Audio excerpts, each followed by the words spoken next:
Welcome to this week's GTN Show. You got me flying solo. Today Mark's off on leave and Heather's a little under the weather, so we gave her the afternoon off.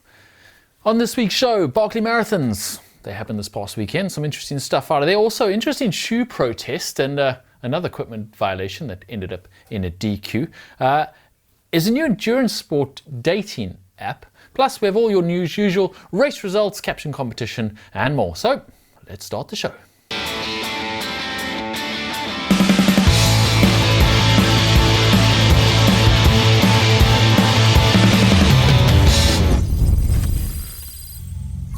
All right, starting the show this week with some of the stuff we've noticed on the internet over the last week in our React section, and some of it is Barkley Marathons related, as you'd imagine. We'll get more into the Barkley Marathons later on with the results, and well, we'll explain what it is if you don't know. But John Kelly, who was the last finisher of the Barkley Marathons, put this post up with basically what he does at the Barkley Marathons. He's actually got 6 pictures, what his friends think he does, what I think I'd do the whole time, which is a sprint.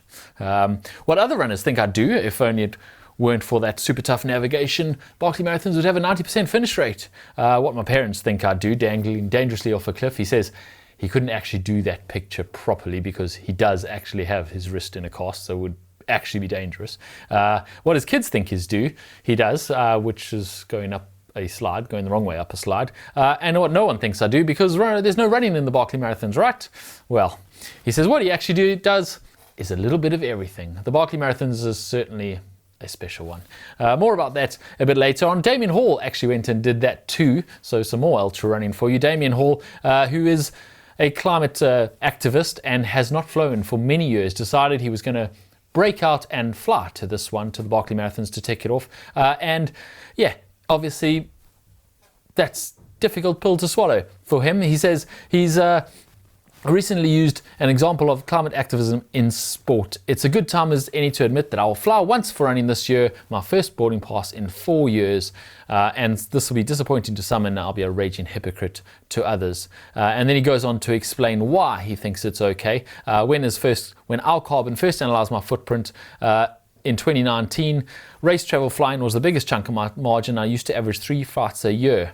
He used to have the UK average for carbon emissions is 12.9 tons, and he's got his down to 7 tons, and he offsets what he does. So he's doing the best he can, but he says he doesn't think you should have to sacrifice all your running dreams.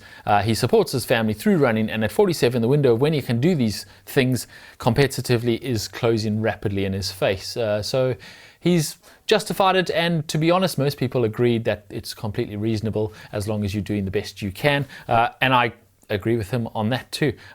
More about that later, as we've said. And then some triathlon related news. Sam Long and Laura Grundon have announced the gender, with a big gender reveal, and they popped the balloon and it's a boy. Congratulations, Sam and Laura, and yeah, good luck with the rest of the pregnancy and when that little boy comes along. Some people commenting there that Sam versus Lionel 2050 is now on the cards. We'll see.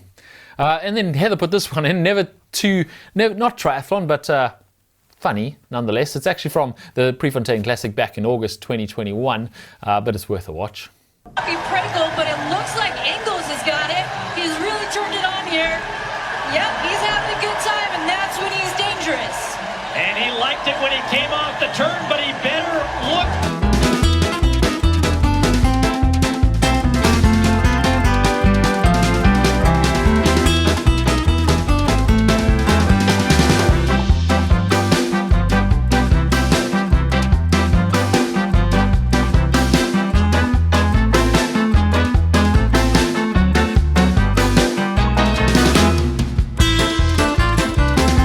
Yeah, Geordie Beamish taking the win there after his competitor celebrated way too early.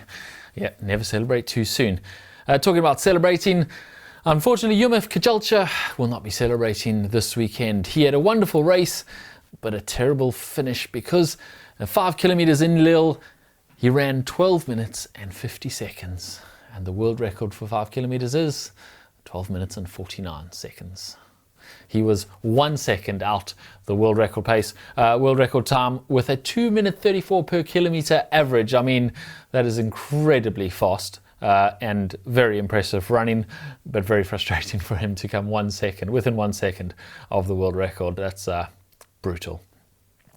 All right, on with the stuff we've noticed. Matthew Bottrell, hard work pays off, and it's great to raise money for such a worthy cause. This weekend, myself and coach athlete Peter Horton took part in the 6 hours world record challenge to raise money for cyclists fighting cancer. Subject to certification, we smashed the record, 100 kilometer record, 2 hours, 12 minutes and 29.27 seconds.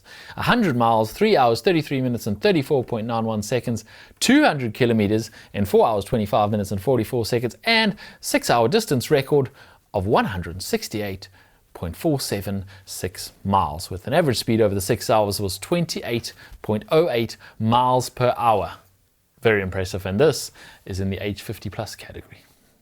Very impressive. Well done, guys, and raising money, of course, for Cyclists Fighting Cancer charity. So well done there, guys. Very impressive.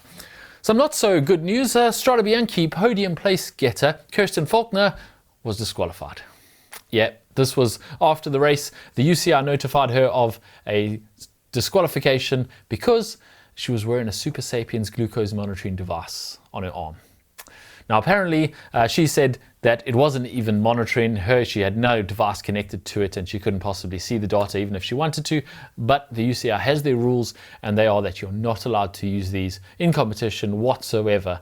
And in fairness, the Super Sapiens device has an 8-hour window where it can record without transferring and save that data, so she could still get the data from the race after the race, but of course it wouldn't help her in the race itself. But yeah, the UCI's rules are rules, and she was disqualified. Interestingly though, that even though the UCI rules are clear, there's not really an explanation for why they are there. I mean, you're allowed to use power meters and various other monitoring devices, heart rate monitors, for example, but you're not allowed to use these. Ironman has no such rules in triathlon. In fact, Super Sapiens was going to sponsor the Ironman World Championships 2022, and they pulled out of that, but at the last minute, only because they haven't got FDA approval to release in the USA and to market in the USA, and so they couldn't really find a way to leverage their sponsorship of the World Championships, and so they had to pull out because the FDA approval was taking too long in the US. But you are absolutely allowed to wear it in an Ironman. There's no rules against that. So yeah, interesting that people are being banned and disqualified in cycling for something that is completely okay in Ironman. Okay, also on the internet this week, and this one is, well, it's hard to watch, I'll tell you now. It's Kat Matthews' story on how she crashed. It's called Crushed, and it's part 2 of the PTO documentary on her crash that she had in Texas in the lead up to Ironman World Champs in Kona. And I have to warn you, it does say at the beginning of the video, warning, this video includes images that viewers may find distressing. And to be honest, it's more than just the images. The whole video itself is quite distressing. It's quite hard. It's not an easy watch, let's just say that. But it is also incredibly inspiring. Kat is very much on the comeback trail, and this video is definitely one worth watching. So we'll put the link for that video in the description down below, and when you finish this video, you can go and watch that one. It is well worth 15 minutes of your day. And yeah, we're happy to see Kat is on the recovery path, and we'll be racing again soon. Okay, now it's time to jump into your tri news for this week. An interesting batch, starting with this from World Triathlon Abu Dhabi. If you might have seen this after the race. Interesting, the first race of the series in Abu Dhabi a couple of weeks ago, and following the race, it was noted that a shoe protest had been filed against Gustav Iden, which is not so odd in that he wore illegal shoes for the Ironman World Championships, but it's a bit odd that he finished 52nd, 5th from last, so no one was really too worried about his run split. Now, the triathlon shoe regulations have been tightened since the start of this year, after Gustav Iden actually won the Ironman World Championships with a new run course record of 2 hours 36 and 14 in Kona last year, wearing shoes that contravened the World Athletics shoe rules of being greater than 40 millimeters in stack height. The rules are now aligned with World Athletics, so World Triathlon and Ironman have aligned their rules with World Athletics so that all of them have to fit within the shoe rules. And that was why it's a little odd that there was this protest at Abu Dhabi, because they know the rules now and surely the shoes comply. So a World Triathlon statement after Abu Dhabi read, the head referee received a protest.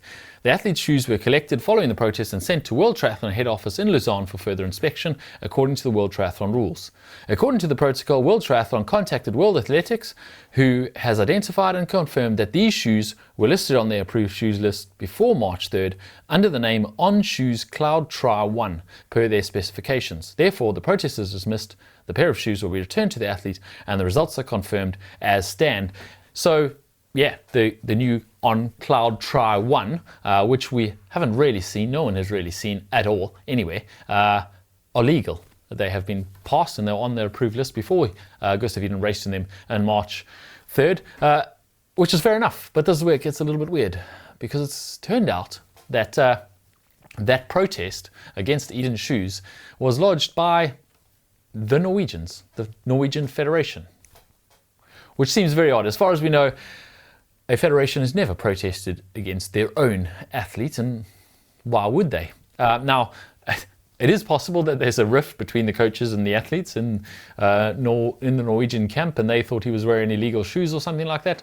But I think far more likely is the explanation that perhaps they were testing and proofing these shoes. They were making sure that they passed the criteria and that there weren't later on in the season going to be any further protests against these shoes when Gustav Iden does better than 52nd, which I'm sure he's hoping he will. It is interesting though, and a bit odd, a bit of an odd way around it. You could surely just get your shoes on the approved list without actually having to protest against your own athlete. Now, interesting, because we have now seen these shoes in the wild too. On the internet, we've seen Okbek Brom, a runner, wearing them, and he ran a 2:05:51 marathon at the Barcelona Marathon wearing these shoes, which are clearly very fast shoes by On, and they called the On Cloud Tri 1,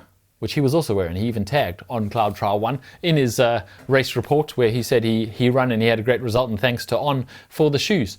He is an Eritrean runner, Okbek Brom, and clearly a very fast runner, and clearly he's very happy with the shoes. So I'm sure we're going to see a few more of these On running shoes. Maybe I'll get myself a pair soon. I need all the help I can get. There are also new rules at Challenge Roth. That's right, a couple of weeks ago, Challenge Roth put out a press release about how they're going to tighten up the rules to try and make the race a bit fairer. Now, Challenge Roth is notorious for having a few too many motorbikes on the course, on top of the very, very congested road when there's so many competitors in that race. And they say they're going to stamp that out now. So they say there'll be at least 40 fewer motos on the course, as external media will not be allowed on the course this year on motos. Coverage motos will be limited, they will be highly trained, and they'll also be using drones as far as possible instead of motos. So that's going to reduce the number of motors on the course quite substantially. They will increase the bike refs also from 35 to a minimum of 50. So obviously that adds a few more motors, but obviously those motors will hopefully be making it more fair, not less fair. Now, someone did put to Felix during this press conference where he announced all this, why not use Race Ranger's draft detection technology, which has just been trialled quite successfully in New Zealand's events, Challenge's own events in New Zealand, and also there was a question about GoPro cameras. Why not use GoPros to film infractions so that there can be no questions afterwards?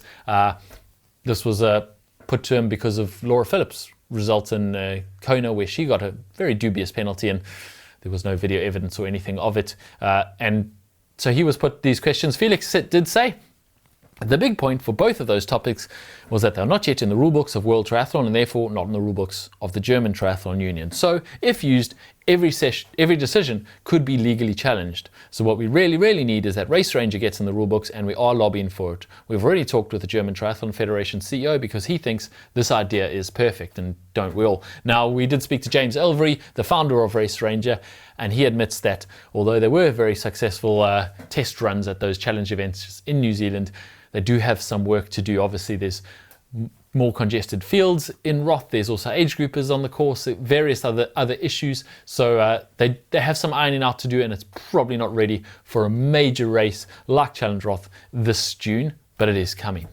As far as the GoPros go, similar issues there.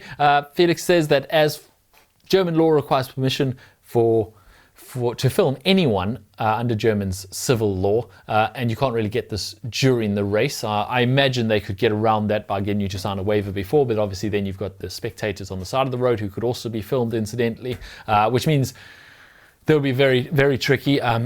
What you really want this year is a fair race. We have never had as many pro athletes, and if after the race people are saying things like there were 8 motorcycles at the front, then we've failed. We've absolutely failed. So it's good to see them putting their best foot forward and trying their best to make Roth as fair as possible. We'll obviously see how it goes. We're, of course, GTN is hoping to be there this year to see all the action unfold, maybe even participate, although not like I did in the old days. On to the next thing, and that is there's a new dating app for multi-sport athletes that's also helping fund Ukraine. Okay, so this is not really a dating app. It's not really to find life partners, more to find swim-run partners. Yeah, so it's a matchmaking app with a difference. You find your swim-run partner, and it's been developed by Envol Swim-Run, and what they're doing is they're using Ukrainian software developers to help build this. And this is obviously a kind of helping hand for them. They are trying to fundraise at the moment using a GoFundMe page, which we'll put the link in the description down below. They're crowdfunding to try and make the app happen.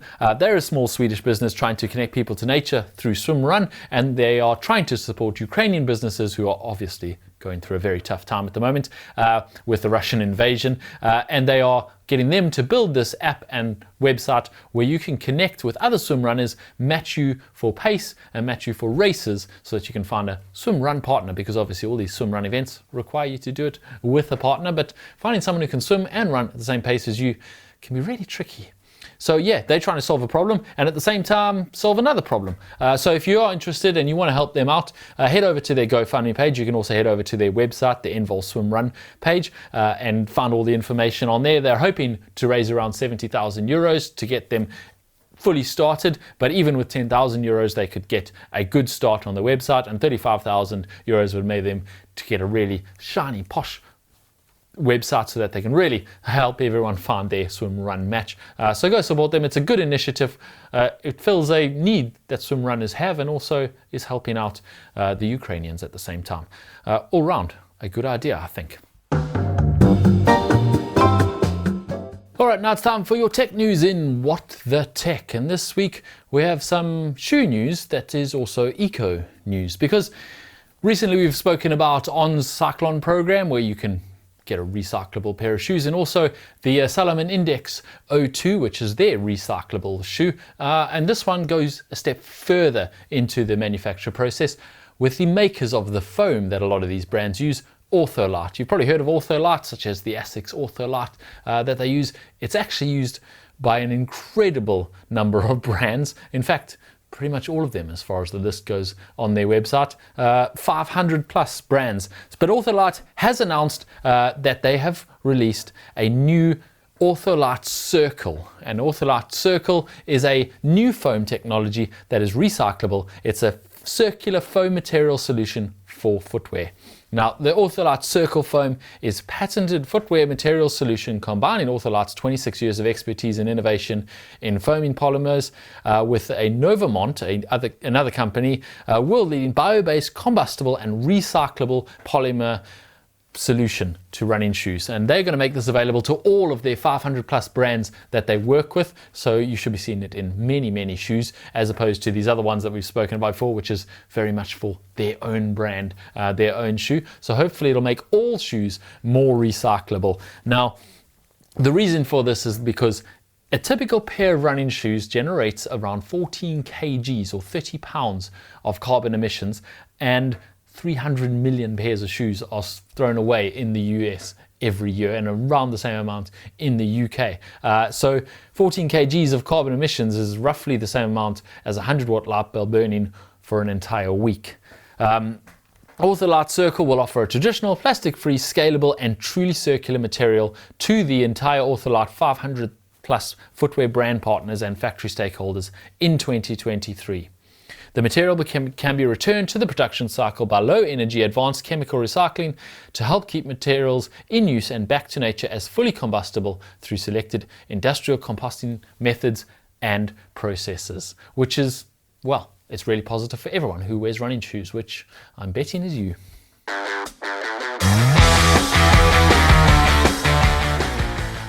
Alright, now let's jump into your race results from the past weekend. Starting with Ironman 70.3 Lanzarote, and Annie Haug is still at it. I remember racing with Annie Haug in Ironman 70.3 Lanzarote many years ago. Well, she's still winning. I am definitely not still winning those races. Anne Haug took the win with an incredible run. Listen to this. She ran 1 hour 16 and 27. Now, to put that in perspective, she also got off the bike first. So she outbiked everyone too. And then ran a 1:16.27. The second place ran a 1:26.42, more than 10 minutes slower. In fact, only 3 men in the entire men's field outsplit her, and that was only by a minute or less. So very impressive run from Anne Haug to take the win at 70.3 Lanzarote. India Lee in second and Elisabetta Corridori in third. On the men's side, it was short course star Justice Nieschlag in only his second 70.3 win after winning Kraichgau last year, I believe. He took the win there in 3 hours 54.56 with Matthias Margirer in second and Thor Bendix Madsen from Denmark in third. So we had Challenge Puerto Varas this last weekend. Lucy Byram taking the win there a week after her win at Challenge Miami. So she's definitely going to be jumping up those PTO rankings this coming week. She took the win ahead of Haley Chura in second and Laura Siddle in third with a new course record too, although those course records only from the inaugural event last year where Haley Chura took the win and Sam Long took the men's win. Another record on the men's side. Tom Bishop, after his second place at Challenge Miami, Clash Miami last week, he took the win this time with an impressive 3 hours 45.02 and over 5 minutes ahead of second place Matt Hansen with Mitchell Cunningham coming in third. There was also an inaugural race in Xterra Oman happened for the first time. Maxime Chane from France and Marta Mendito from Italy took the wins there of the inaugural Xterra Oman, which happened at Kasab Fort in Oman. And then we told you we'd have the results of the Barkley Marathons. So let's jump into everything Barkley Marathon. If you don't know what this is, I'll explain. So the Barkley Marathons is a bit of a crazy event. It's not really marathons, but it's also marathons. Essentially, it's really, really hard, and often they don't have any finishes. In fact, the last time anyone completed it was in 2017. This year, 3 men completed the full race, which is a turn up for the books. Prior to last week, only 15 had ever finished it since its inception in 1986. For those who don't know, let me explain a little bit about what the Barkley Marathons is. It's an ultramarathon trail race held every year in Frozen Head State Park in Tennessee. Now the course varies each year, and the course is, well, it's kind of orienteering. It's very loose, I'd say, the course. It consists of 5 loops of 20 miles for a total of 100 miles. Some races have claimed that it's longer than that, and you have to orienteer. So you have to find your way to the next point, and at each point, the checkpoints are weird with a book, and you've got to take a page out of the book. Anyway, the simple fact is it's 5 laps of 20 miles of orienteering, finding your way around this course. If you manage to complete 3 laps, you are known to have completed the fun run. And not many people even manage that, which would be 60 miles.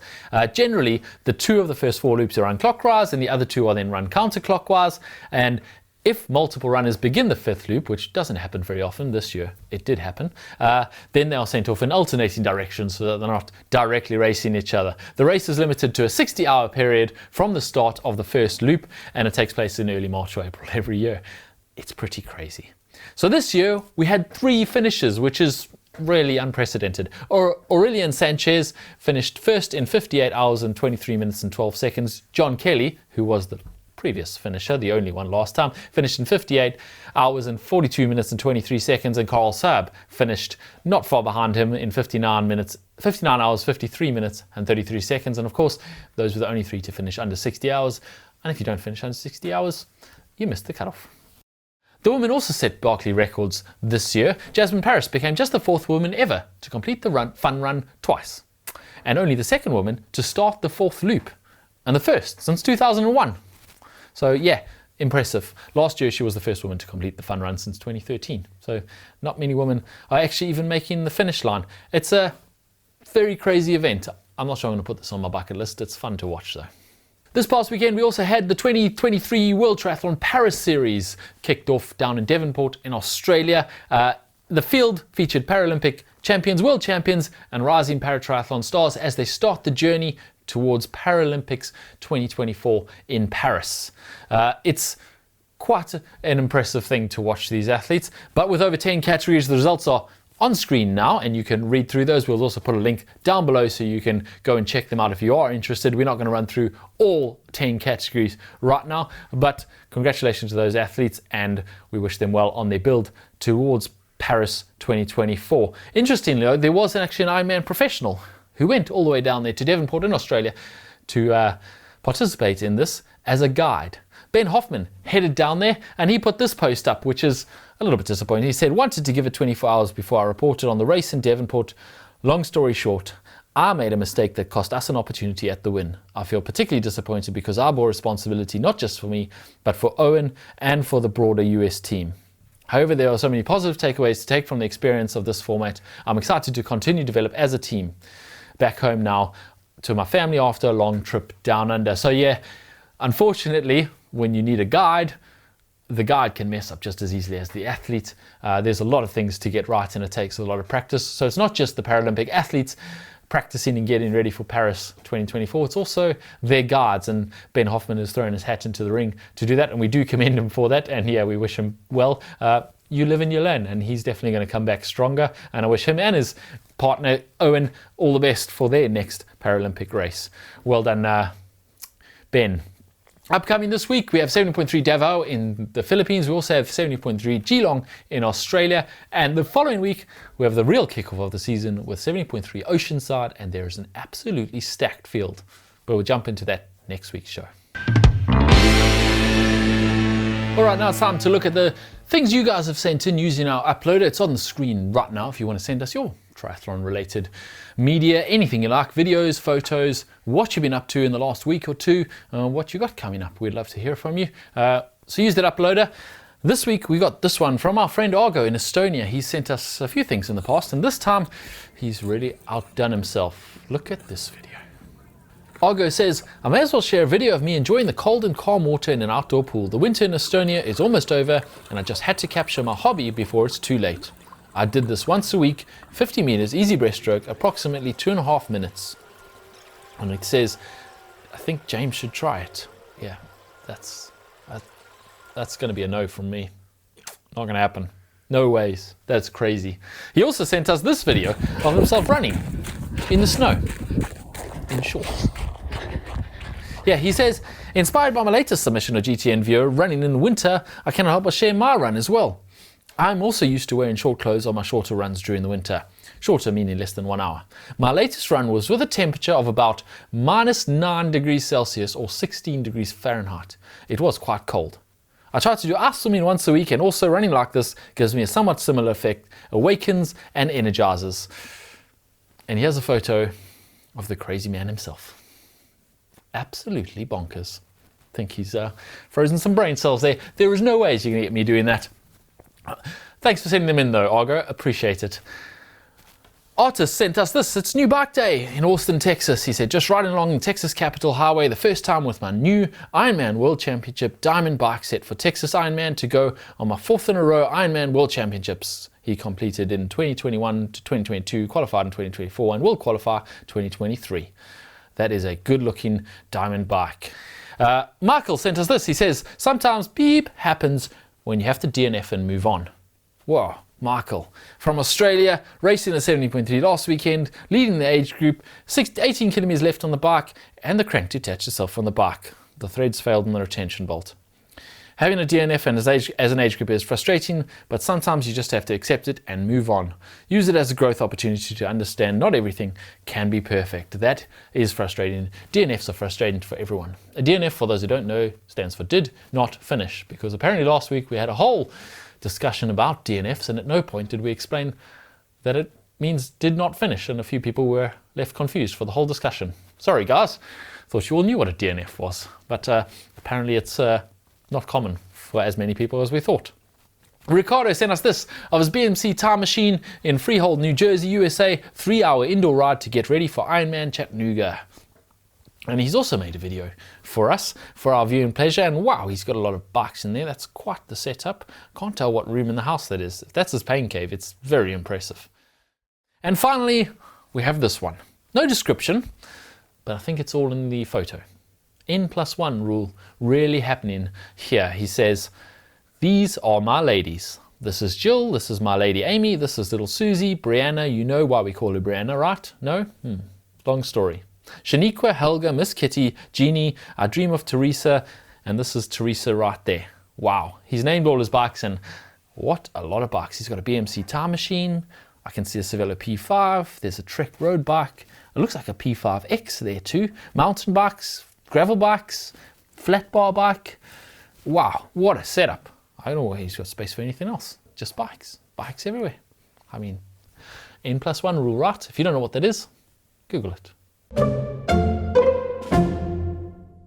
Alright, now it's time for the caption competition. And last week we had this photo of Henry Schumann pushing a treadmill, moving it. I'm not sure what he's doing. Christopher Bornman said, Henry, when I said hold on, this is not what I meant. Bike and Dog Trip said, Zwift has recently been working towards a new esports gymnastics competition and the competitors got a bit confused with the parallel bars. Dirk Talyard says, I think I know how to fly mount this thing. Disco Stu says, I thought the treadmill pushed Schumann to his limits, not the other way around. And our winner for this week, Random Hero J3 says, Henry, I'm not sure that's what they meant by push start the treadmill. Well done, Random Hero. Get hold of us and we'll be getting your cap out to you for winning the caption competition. This week we have, well, Mark's not here, so we found a nasty one of him. We have this photo of Mark. I have no idea what he was trying to say here, so fill in the blank. Maybe the fish was this big and it touched my toe. I'm sure you can do better than that. So leave your comments down below. Use the hashtag caption competition and you could be winning a cap next week. And that's it for this week's show. Coming up on the show later this week, or on the channel later this week, we attempt to run at marathon world record pace on a self-powered treadmill. So how long do you think we can go? We also roped in a few other staff members from around the building to have an attempt, and well, it's pretty entertaining. And I've got to tell you, marathon world record pace is pretty fast. That's going to make for some good viewing. If you're looking for something to buy for your loved one, your triathlete in your life, head over to the GTN shop. We've got all kinds of merchandise there. Jumpers, sweatshirts, tri-suits even. Tri-suit looks pretty good if I do say so myself. So head over to the GTN shop, and if you're looking for something to watch right now, other than those Cat Matthews documentaries, etc., that I've already linked to, you could watch what happens when we give a beginner triathlete a 10,000 pound bike. Yep. Last week, Mark took Jacob Nash out, a beginner triathlete, and gave him a $10,000 bike to ride. Makes for some pretty entertaining viewing. Thanks for watching. See you again next week.